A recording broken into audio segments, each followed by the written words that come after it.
Hello बच्चों, चलो प्रश्न को देखते हैं। हमारा प्रश्न है कि यदि त्रिभुज एबीसी में एडी है जो लंबवत है बीसी तो सिद्ध करें कि AB की घात 2 है जो प्लस CD की घात 2 बराबर है BD की घात 2 प्लस AC की घात 2 के। प्रश्न को हल करने से पूर्व हम इसकी मुख्य अवधारणा को देख लेते हैं। देखिए, मुख्य अवधारणा में हम यहाँ पे पाइथागोरस प्रमेय का उपयोग करेंगे। तो हम लिखते हैं पाइथागोरस प्रमेय। अब हम हमारे प्रश्न में चलते हैं। तो प्रश्न में हम यहाँ पे देखते हैं कि हमारे पास कोई त्रिभुज दिया गया है। वो त्रिभुज हमें दिया गया है त्रिभुज ए बी सी, और हमसे कहा गया है एडी है जो वो हमारी लंबवत है बीसी पर। तो इस तरीके से ये इसकी लंबवत है, मतलब ये कोण हमारा 90 डिग्री हुआ और ये कोण भी हमारा 90 डिग्री हुआ। अब हमसे कहा गया है कि सिद्ध करो कि AB की घात 2 प्लस CD की घात 2 बराबर है BD की घात 2 के प्लस AC की घात 2 के।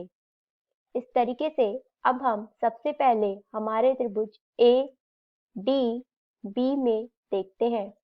तो त्रिभुज एडीबी में अब हम यहाँ पे देखते हैं कि ये होगा हमारा AB की घात 2 बराबर में BD की घात 2 प्लस में AD की घात 2 के। इस तरीके से अब हम इसे लिख सकते हैं AD की घात 2 बराबर में AB की घात 2 माइनस में BD की घात 2। इसे हम समीकरण नंबर 1 दे देते हैं।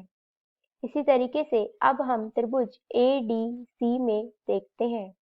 तो ये होगा हमारा यहाँ पे AC की घात 2 बराबर में AD की घात 2 प्लस में DC की घात 2। अब हम इसे लिखेंगे AD की घात 2 बराबर में AC की घात 2 माइनस में DC की घात 2। इसे हम समीकरण नंबर 2 दे देते हैं। अब हम देखते हैं कि समीकरण 1 एवं 2 से तो अब होगा हमारा यहाँ पे AB की घात 2 माइनस में BD की घात 2 बराबर में AC की घात 2 माइनस में DC की घात 2। तो इस तरीके से अब हम इसे लिख सकते हैं AB की घात 2 प्लस में CD की घात 2 बराबर में AC की घात 2 प्लस में BD की घात 2। यही तो हमें सिद्ध करना था। तो अतः हमने प्रश्न की मुख्य अवधारणा से ये सिद्ध कर लिया है। आशा करते हैं आपको समझ में आया होगा। धन्यवाद।